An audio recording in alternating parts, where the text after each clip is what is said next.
नमस्कार साथियों, आपका बहुत बहुत स्वागत है आपके अपने करेंट हेवन के यूट्यूब चैनल पर। आपको पता है आपके डीएलएड सेकंड सेमेस्टर के वापस से क्लास चलाए गए हैं आपके कहने पर। तो हमारे कहने पर आप अपनी संख्या बढ़ा लीजिए। आपको यूपी टेट के सारे क्लासेस कंप्लीट मिलेंगे यहाँ पर डेली सुबह। अगर आप लोग नहीं फॉलो कर रहे हैं अभी से तो हम आपसे रिक्वेस्ट करते हैं कि डेली सुबह एक क्लास आता है भाई सुपर टेट का, जिसमें कि शिक्षक और शिक्षिका बनने के लिए बिल्कुल साफ रास्ता खुला हुआ है आपके जीके के लिए। जीके में 60 नंबर के जो आपके रास्ता है वो सिर्फ उस वीडियो, एकमात्र वीडियो से तय होगा डेली। अगर अभी से फॉलो कर रहे हैं तो प्लीज़ अभी से रिक्वेस्ट है आपसे, अगर जिन प्रशिक्षुओं ने नहीं देखा है तो प्लेलिस्ट बनाया गया है सुपर टेट जीके क्लास प्राथमिक शिक्षक भर्ती। अगर आप डीएलएड कर रहे हो, यूपी टेट पास हो, नहीं पास हो, लेकिन फिर भी उसको रिवाइज करते रहिए। अब यह कहना तो बेकार होगा, थाली आगे आएगी तभी खाना खाएंगे। भूख लगी है तो खुद से जाके निकाल नहीं सकते, तो आपको निकालना पड़ेगा। आप अभी से प्रैक्टिस करना स्टार्ट कर दीजिए। हम कहते हैं 60 नंबर आपका धरा का धरा रहेगा, याद रखना दोस्तों, अगर आप डेली क्लास कर रहे हैं तो। और रही बात डीएलएड की, तो डीएलएड के सारे क्लासेस में हम अध्याय 6 पर आ चुके हैं, तो पिछला क्लास आप जरूर रिवाइज कर लें। यह प्लेलिस्ट बना दिया गया है। DElEd second semester math class, DElEd third semester math class, DElEd third semester science, DElEd third semester SST की क्लास, डीएलएड फोर्थ सेमेस्टर के मैथ की क्लास। उसके बाद यूपी टेट के सारे क्लासेस आपको यहाँ पे मिलेंगे, उपलब्ध हैं। हर एक प्लेटफॉर्म पर बहुत सारी चीज़ें आपको अलग अलग देखने को मिलता है, लेकिन आपको यही प्लेटफॉर्म पर यूपी टेट के सारे क्लासेस, डीएलएड के और सुपर टेट के, और रहेगी बात अपडेट भी, सारी चीज़ें मिलती हैं। बस मेहनत तो इतना करिए कि जितना हम करते हैं उतना अगर आप कर देना तो हमारी फैमिली बहुत बड़ी हो जाएगी। प्लीज़ रिक्वेस्ट है, अपने भाई बहन जो भी नाते रिश्तेदार हैं सबसे एक तरह से अपने प्लेटफॉर्म के बारे में बताएं। ये आपका प्लेटफॉर्म है, सब्सक्राइब करवाएं चैनल में, बच्चों की संख्या बढ़ाएं, जिससे कि आगामी जो हमारा रास्ता हो बहुत बड़ा हो सके, अच्छा लगे या देखने में। आप खुद सोचो, जब यहाँ पर हमारे भाई बहन बहुत ज़्यादा होंगे तो कितना आनंद आएगा। अब सबसे पहली बात है, आज हम लोग अध्याय 6 में 2 बातों को डिस्कस करेंगे।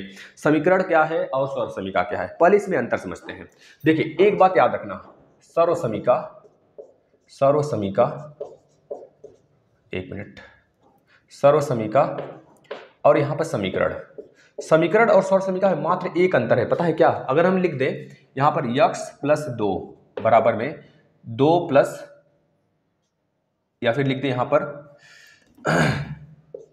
x स्क्वायर प्लस 2, मतलब भले ये संतुष्ट न करें लेकिन हम लिख दिए। मान लीजिए यहाँ पर लिख दिया हम x स्क्वायर प्लस x, इस तरह से हमने लिख दिया, ऐसे हमने लिख दिया तो x स्क्वायर कट जाने वाले हैं।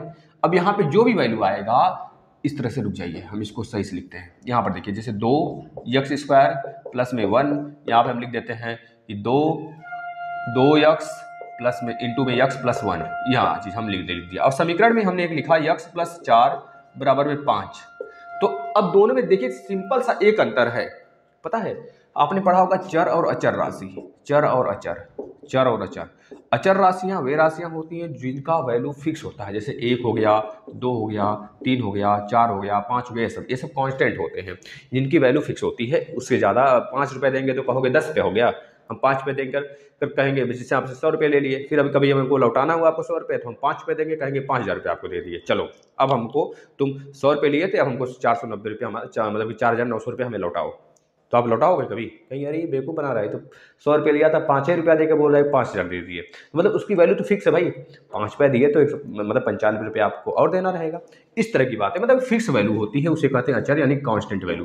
और जो चर होता है जैसे x स्क्वायर हो गया, x हो गया, y हो गया, z हो गया, ये सब अगर समीकरण में आते हैं तो उसे कहते हैं ये चर है, इसकी वैल्यू वेरी करती है, इसे वेरिएबल बोलते हैं। बस याद रखना है। आप दोनों चीज़ अगर समझ गए तो यहाँ पे आ जाते हैं सर्वसमीका और समीकरण। समीकरण में यह होता है कि ये किसी 1 या 2 या 3 या फिर कुछ लिमिटेड वैल्यू के लिए इसकी दोनों साइड बराबर होंगी। जैसे x की वैल्यू अगर 1 रखेंगे तभी 5 के बराबर होगा, लेकिन इसमें क्या है, सर्वसमीका में क्या है, x के किसी भी मान के लिए दोनों तरफ अगर x के बराबर मान आप रख रहे हैं तो वैल्यू बराबर आएगा, वैल्यू बराबर आएगा। रख लीजिए, देख लीजिए यहाँ पर 2 रखेंगे तो यहाँ पे भी 2 रखना पड़ेगा आपको। अगर यहाँ पे 3 रखते हैं तो यहाँ दोनों जगह 3 रखना पड़ेगा। इस तरह से यहाँ पे x करिए, यहाँ पे x करिए, ठीक। अगर यहाँ पे 4 रखते हैं तो दोनों तरफ 4 रखना पड़ेगा। अगर यहाँ पे x की वैल्यू 5 रखते हैं तो भी वैल्यू बराबर आएगा। x बराबर 6 रखते हैं तभी दोनों तरफ का वैल्यू बराबर, x बराबर 7 रखते हैं तब भी, मतलब कि x के किसी भी मान के लिए दोनों तरफ की अगर वैल्यू बराबर आते हैं तो उसे बोलते हैं सर्वसमीका। लेकिन समीकरण में x के लिमिटेड मान के लिए, लिमिटेड यानी 1 या ज्यादा से ज्यादा 2 या फिर 3 4 5, लिमिटेड 5 या फिर 6 इस तरह की वैल्यू के लिए दोनों पक्ष बराबर होते हैं उन्हें बोला जाता है समीकरण। बात में समझ में आ गया? समीकरण किसे बोलते हैं और सौर समीकरण किसे बोलते हैं, बात क्लियर है? सौर समीकरण का मतलब x के किसी भी मान के लिए दोनों पक्ष बराबर होना चाहिए। समीकरण मतलब x के लिमिटेड मान के लिए, 1 ज़्यादा ज़्यादा, 2 ज़्यादा ज़्यादा, 3 ज़्यादा ज़्यादा, इतने मान के लिए, 3 4 से ज़्यादा ज़्यादा, मतलब 4 या 5 ज़्यादा ज़्यादा, इतने मान के लिए लिमिटेड, या फिर 1 या 2 मान के लिए दोनों पक्ष बराबर हो, उसे कहते हैं समीकरण। समझ गए? बस यही था सौर समीकरण और यही था समीकरण। इतनी बात समझने के बाद हम आते हैं प्रैक्टिस सेट पे। बात समझ गए कि नहीं? जैसे अगर आपसे बोला जाए कल बारिश होने वाली है, कल बारिश होने वाली है, हुई तो नहीं है, ये तो असत्य हो गया भाई ना। अगर मान लीजिए कल बारिश हुई ना, बस घेर घार बनाए और गरज वरज के रह गए, तो ये तो असत्य हो गया ना। कल बारिश होने वाली हमने बोला और कल बारिश हुई ही नहीं, तो ये असत्य हो गया। मतलब ये हमारा किस में आ जाएगा? असत्य में। अगर बोलेंगे लखनऊ मतलब यूपी की राजधानी है, ये तो सत्य है, दुनिया जानती है लखनऊ जो है यूपी की राजधानी है ना भाई। इस तरह से भोपाल मध्य प्रदेश की राजधानी है, 1 + 1 = 2 होता है, ये सारी बातें तो सत्य हैं, मतलब सत्य हैं। तो इस तरह से पूछेगा कौन सा सत्य है कौन सा असत्य है, तो यह आप बता ले जाओगे। अब हम आते हैं प्रैक्टिस पर। बस इतने बातें इसमें करनी थी कि सौर समीकरण किसे कहते हैं और समीकरण किसे कहते हैं, दोनों में क्या अंतर है, बस थ्योरी आएगा तो लिख दोगे, आप लिख दोगे ना। चलिए अब आगे चलते हैं प्रश्नों की तरफ। प्रश्नों की दुनिया में जो आपके लिए बहुत इंपॉर्टेंट है, इतना याद रखना भाई। आपके लिए जब मेहनत करते हैं ना, अगर आप सामने के लिए मेहनत नहीं करेंगे तो मेहनत कभी सफल नहीं होगा, इतना याद रखना। प्लीज़ आपसे रिक्वेस्ट है, जितनी मेहनत हम कर रहे हैं इतना बस करिए आप, कि इतना ज़्यादा शेयर करिए कि प्रशिक्षुओं की संख्या बढ़ जाए। क्योंकि पिछली बार ऐसा हुआ था कि जब हम पढ़ा रहे थे, मतलब जब हम पढ़ा उड़ा दिए तो मतलब बहुत रिजल्ट आने के बाद बहुत सारे प्रशिक्षु कहे सर अगर आपका क्लास मिला होता तो हम अच्छा नंबर लाए होते। जनरली भाई जो प्रशिक्षु हमारे से पढ़े हैं वो 21 नंबर, 22 नंबर, 23 नंबर भाई कहाँ से आएगा? जो हमने बोर्ड पे लिख दिया वो छपना है आपके एग्जाम में। और यह नहीं कि हम बेसिक क्लास ही करा रखे हैं, नहीं, मैराथन हमने पहले से दे दिया है। पिछले साल का पेपर भी दे दिया है, सेकंड सेमेस्टर मैथ का, थर्ड सेमेस्टर मैथ का भी, फोर्थ सेमेस्टर मैथ का भी। तो भैया आप करो तो। और रही बात डीएलएड के भी 2000 मतलब यूपीटेट के भी 2011 से लेकर 2021 तक का पेपर हमने करा दिया। बताओ अब क्या लोगे आप एक प्लेटफॉर्म पे? अब आपके लिए इतनी सुविधाएं हैं, फ्री है पूरा का पूरा, तो भी आप मेहनत नहीं करना चाहते हो, शेयर नहीं करना चाहते हो, अपनी संख्या नहीं बढ़ाना चाहते हो, तो इसमें कमी किसकी है बताओ?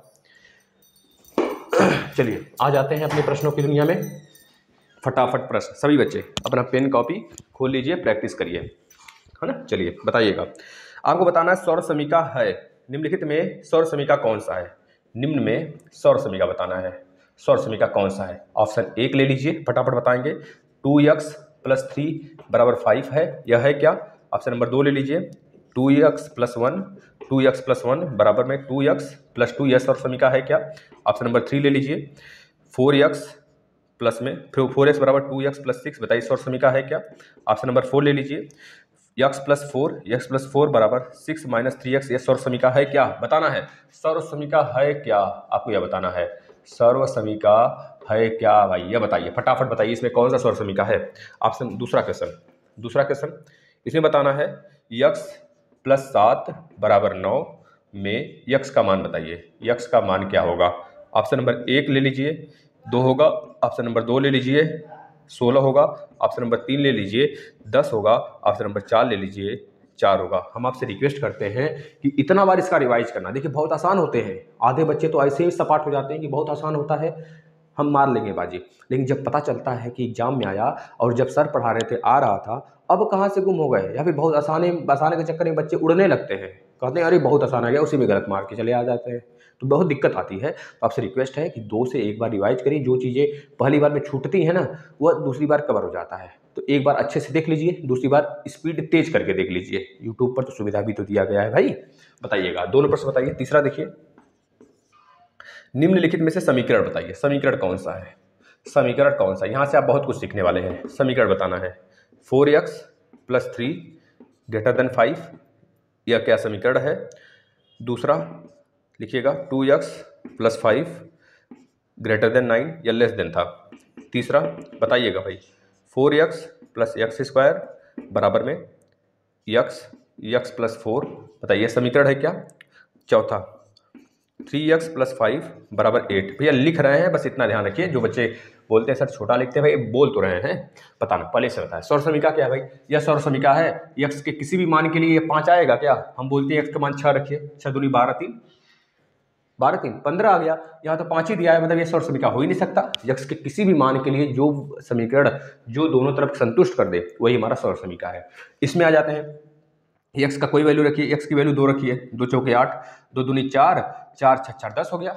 2 रखने से कहाँ आया, नहीं आया ना भाई, 2 चौके 8 आ गया, इधर 8 आ गया, इधर 2 दूनी 4 6 4 10 आ गया, मतलब ये भी हमारा सर्व समीकरण नहीं है। यहाँ पे देखते हैं, एक्स की वैल्यू 2 रखिए, यहाँ पे 2 रखिए, 2 4 2 6 आ गया, इधर देखेंगे 6 3 2 6, यहाँ तो 0 आ गया, तो मतलब ये भी सर्व समीकरण नहीं है।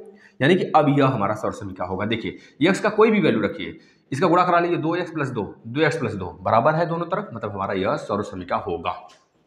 इसमें देखिए x + 7 = 9, तो x की वैल्यू 2 ही तो होगा भाई 2 ही ना होगा, x की वैल्यू 2 रखेंगे तो हमें 9 मिलेगा, जब x की वैल्यू 3 रख देंगे तो हमें 9 नहीं मिलेगा। यानी कि यह जो इक्वेशन दिया गया है ना, यह हमारा समीकरण है, न कि सर्व समीकरण है। अब देखिए सर्व समीकरण में ऐसा कभी बनता ही नहीं, समीकरण हमेशा और हमेशा बराबर को लेकर चलता है। देखिए यह तो सर्व समीकरण है, यह हमारा सर्व समीकरण है। देखिए 4x x² है, यहाँ पे x² + 4 है, तो x² + 4x, यानी कि यह तो हमारा सर्व समीकरण, समीकरण है ही नहीं। और ग्रेटर देन लेस देन में कभी होता है नहीं है समीकरण, इस बात को याद रखना है। समीकरण जब भी होगा बराबर होगा, किसी भी एक या ज़्यादा से ज़्यादा 2 3 वैल्यू के लिए उसका वैल्यू मतलब दोनों तरफ बराबर आएगा। तो देख लो यही हमारा समीकरण है। बताना, प्रश्न बताना। अगले प्रश्न पे चलते हैं। ऐसे ही सवाल आते हैं और आप लोग चकपका जाते हो भाई, पता नहीं क्यों, क्या दिक्कत आती है? क्या दिक्कत होती है बताना।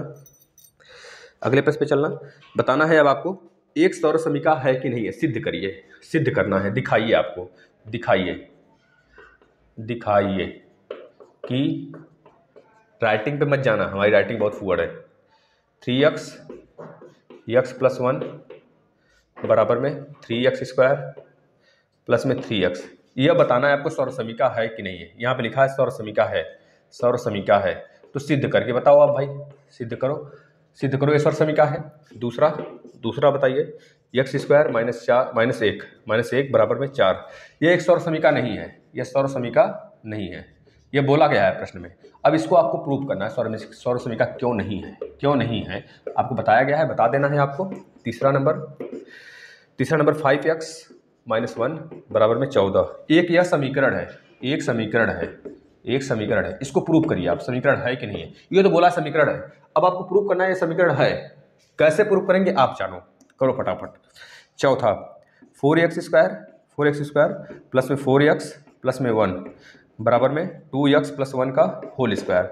यह बताओ भैया यह सर्व समीकरण है, ये बोला गया है एक सर्व समीकरण है, इसको आप प्रूव करो। चलिए आ जाइए प्रूव करते हैं। देखिए भाई पहला बोला ये सर्व समीकरण है, जब ये सर्व समीकरण है, मात्रा देख लेना, सबका मात्रा ये छोटी लगा लेना, छोटी लगाना इसमें, ठीक है भाई, ये सबका छोटी, देखो यहाँ पर सही है, ठीक है, छोटी लगा लेना। अब देखिए यहाँ पे 3x हम इसको निकाल लेते हैं, यहाँ पर 3x ब्रैकेट में x + 1 बराबर में 3x² प्लस में 3x। आप बताओ ये सर्व समीकरण होगा तो दोनों पक्ष बराबर होगा, पहली बात है, तो गुणा करो 3x² प्लस में 3x बराबर में 3x² प्लस 3x। देख लो दोनों तरफ बराबर है, जब दोनों तरफ बराबर है तो यानी कि यह सर्व समीकरण है। सर्व समीकरण की कहानी क्या होती है, किसी भी वैल्यू के लिए दोनों पक्ष बराबर आता है, तो लिख देना है यहाँ पर x = 1 पर, x = 2 पर, x = 0 पर, x = 3 पर, x = 4 पर, x = 5 पर, किसी भी वैल्यू के लिए जब दोनों पक्ष बराबर होता है तो सर्व समीकरण होता है, जो कि इस समीकरण में हमें दिख रहा है, मतलब इस सर्व समीकरण में हमें दिख रहा है, यानी कि यह सर्व समीकरण है, सिद्ध हो गया। सेम उसी प्रकार से इसमें भी करेंगे कि इसमें तो प्रूफ हो ही नहीं रहा है, x के किसी भी मान के लिए क्या 4 आ जाएगा, बताइए, x की वैल्यू 2 रखिए, 2 दूनी 4 - 1 करेंगे 3 आएगा, यानी कि भैया प्रूफ हो गया x के किसी भी मान के लिए सर्व समीकरण रहता तो वैल्यू बराबर आ जाता, लेकिन यहाँ पे तो नहीं आ रहा है, तो इसका मतलब ये क्या हो जाएगा, यह तो सर्व समीकरण नहीं होगा भाई, बिल्कुल सही बोल रहा है, यह सर्व समीकरण नहीं होगा। आपको ये बातें लिखनी होंगी, हम ये बोल दिए आप ये बोल दोगे तो ऐसे नहीं, लिखना होगा आपको, ठीक है ना। मुंह में आदि लिए हुए हैं, थोड़ा सा गला खराब है ना। 5x - 1 बराबर 14, यह एक समीकरण है कि नहीं, यह बताना है। अब समीकरण के बारे में हमने क्या बताया था भाई, समीकरण के बारे में यह बताया गया आपको, किसी एक या ज़्यादा से ज़्यादा 2 या फिर लिमिटेड वैल्यू के लिए दोनों पक्ष बराबर होंगे। देखिए यहाँ पर 2 रखिए, 2 × 5 = 10 - 1 करेंगे 9 आएगा, लेकिन यहाँ पे कितना आ रहा है, 14 आ रहा है, मतलब ये सर्व समीकरण नहीं है, ये बात याद रखना है। जब सर्व समीकरण नहीं है तो क्या होगा, समीकरण होगा, इस बात को याद रखना। देखिए यहाँ पर 5 × 3 = 15, 3, यक्स के 3 के लिए, यक्स बराबर 3 पर यह वैल्यू हमें संतुष्ट करेगा। यानी कि किसी एक मान के लिए यह तो वैल्यू फिक्स हुआ, यक्स बराबर 3 रखेंगे तभी जाके यह समीकरण बनेगा और तभी जाके दोनों वैल्यू बराबर आएगा। यानी यक्स के केवल एक मान के लिए दोनों पक्ष बराबर हो रहा है, इसका मतलब ये क्या है, समीकरण है। नेक्स्ट, अब यहाँ पे बता रहा है 4x² + 4x + 1 2x + 1 बराबर, ये मतलब ये सर्वसमीका है, सिद्ध करना है। बिल्कुल भाई सिद्ध कर लो। देखो जो यह 2x + 1 है ना, तो यह a है और यह b है। a + b का होल स्क्वायर का फार्मूला क्या होता है, तो पहले इसको लिखिए 4x² प्लस में 4x प्लस में 1 बराबर, अब इसको a + b मान लीजिए, a का स्क्वायर b का स्क्वायर, यानी कि 2x का स्क्वायर करेंगे तो 4x² हो जाएगा और 1 का स्क्वायर करेंगे तो +1 होगा और 2 इंटू a इंटू b आता है ना, इस तरह से इसका स्क्वायर करेंगे तो a का स्क्वायर प्लस b का square plus 2 into a into b, जहाँ a है वहाँ पे 2x रख दीजिए, जहाँ b है वहाँ पे 1 रख दीजिए। तो चलिए हमने यहाँ तक तो कर लिया। अब यहाँ पे देखें 2 दूनी 4, 4 यक्स आ गया। अब बताओ दोनों पक्ष बराबर है कि नहीं है, दोनों पक्ष जब बराबर हैं यानी कि यक्स की किसी भी मान के लिए यह वैल्यू संतुष्ट करेगा, यानी कि यह एक सर्वसमीका होगा। बताना अब कहाँ पे कोई दिक्कत आ रहा है जो आप नहीं कर पा रहे हैं। अब हम आते हैं, कुछ और क्वेश्चन है, बस खत्म।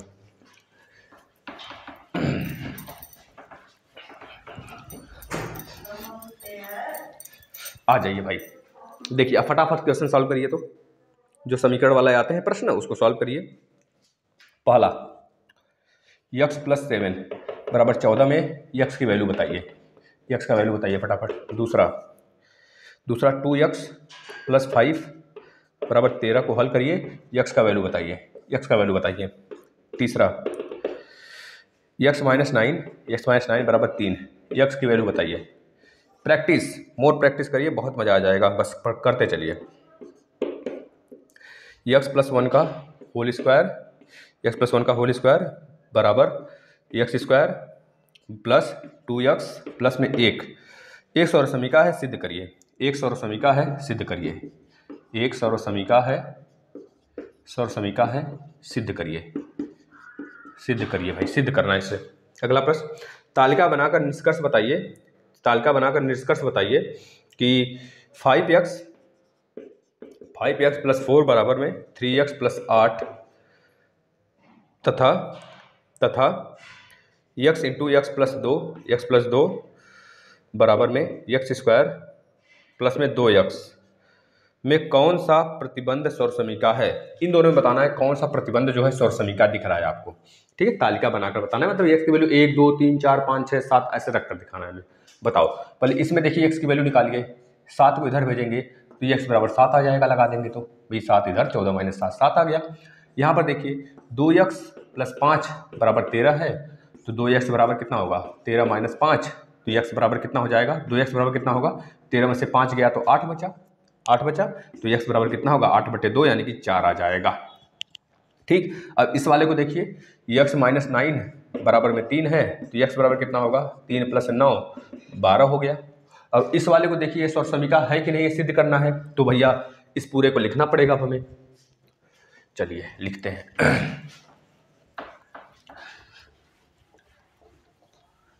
चलिए आ जाइए, x + 1 का होल स्क्वायर बराबर में क्या है, x² प्लस में 2x प्लस में 1।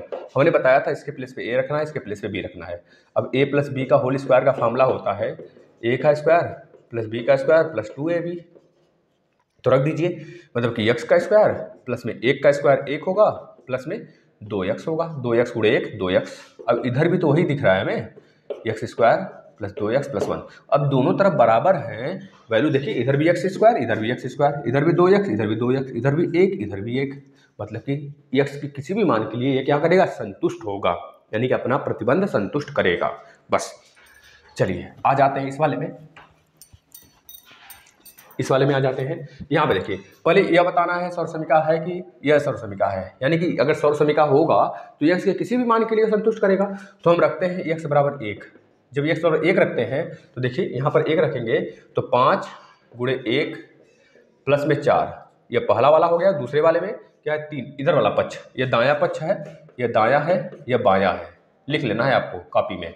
बायां क्या है 3 × 1 प्लस में 8, देखना क्या आ रहा है, 5 × 5 = 9, इसमें क्या आ रहा है 3 × 3 8 × 2 = 10 11 आ रहा है। बताओ बराबर हुआ, जब बराबर नहीं हुआ पहले ही बार में तो बता देना हमें क्या होगा भैया, यह हमारा सर्वसमी नहीं होगा, यह सर्वसमी का, यह प्रतिबंध जो होगा सर्वसमी का नहीं है। दूसरा वाला, ये पहला वाला था। अब x बराबर 1 पर ही दूसरे वाले को देखिए, यह बायां पक्ष है, यह दायां पक्ष है। तो x है कि वैल्यू 1 रखेंगे तो 1 प्लस 2 दायां पक्ष, और बायां पक्ष देखेंगे तो 1 का स्क्वायर प्लस 2 गुणे 1, देखिए कितना आ गया, 1 2 1 3 1 कम 3 आ गया यहाँ पर, 2 1 कम 2 प्लस 1 3 आ गया। यानी कि x के 2, x बराबर 2 पर देख लेते हैं, 2 प्लस 2, यहाँ पर देखिए 2 का स्क्वायर प्लस में 2 गुणे 2, 2 2 4, 4 दूनी 8 आ गया यहाँ पर 2 दूनी 4, 2 दूनी 4 4 8 आ गया। मतलब कि यह वाला जो होगा, दूसरा वाला जो होगा हमारा ना, यह वाला इक्वेशन, यह सर्वसमी का होगा और ऊपर वाला सर्वसमी का नहीं होगा। इस तरह हमने x बराबर 1 रखा, x बराबर 2 रखा, अब आप जो है x बराबर 3 रख लेंगे, x बराबर 4 रख लेंगे, x बराबर 5 रख लेंगे, कम से कम 5 तक इसको भी ले जाएंगे, इस वाले को भी और इस वाले को भी, दोनों को 5 5 तक अलग अलग सारणी बनाएंगे, है ना। अगर हम इसको मिटा दें पहले वाले को तो इस तरह से हमारा एक सारणी बनेगा, ऐसे, है ना, ऐसे सारणी बनेगा जिसमें कि x बराबर 1 पर वैल्यू आया है, x बराबर 2 पर वैल्यू आया है, x बराबर 3 पर वैल्यू आएगा, x बराबर 4 पर वैल्यू आएगा। इस तरह से सारणी बनाना है, तब जाके अच्छा नंबर मिलेगा। बताओ, ये चैप्टर भी फिनिश, ये आपका 6 चैप्टर फिनिश हो गया। बचा है 7, यानी कि आधी दूरी हम कवर कर लिए हैं, 7 चैप्टर और बचा है, 13 चैप्टर है। इस तरह से कंप्लीट करेंगे तो कंप्लीट हो जाएगा। फिर जैसे ही डीएलएड का कंप्लीट होगा वैसे ही हम स्टार्ट करेंगे यूपी टेट का मैथ, ठीक है, फिर से मैथ स्टार्ट करेंगे यूपी टेट का, जिससे कि यूपी टेट सी टेट आगे आने वाला है, आगामी बहुत जल्द आ जाएगा, जिससे कि आपकी तैयारी शुरू हो सके, ठीक है ना। तो प्लीज़ आपसे रिक्वेस्ट है, सारे क्लासेस आप फॉलो करते रहिए, आपसे बहुत बहुत रिक्वेस्ट है मित्रों, जिससे कि आपके रिवीजन बरकरार रहेंगे, तभी आप आगे सफलता पा सकते हैं। अपने मित्रों को बताइए, जो मित्र भटक रहे हैं, आपको 3rd सेमेस्टर मैथ खत्म हो गया, 2nd सेमेस्टर खत्म हो गया, 4th सेमेस्टर खत्म हो गया, यूपी टेट का मैथ खत्म हो गया, सुपर टेट के क्लास स्टार्ट हो गए, बताओ अब क्या कत्ल चाहिए आपको। तो बस सारी चीज़ें यहीं पर मिलेंगे, कहीं जाने की जरूरत नहीं है, ठीक है। धन्यवाद, आशा करते हैं कि आप शेयर करेंगे और ध्यान से रिवीजन करेंगे। नमस्कार।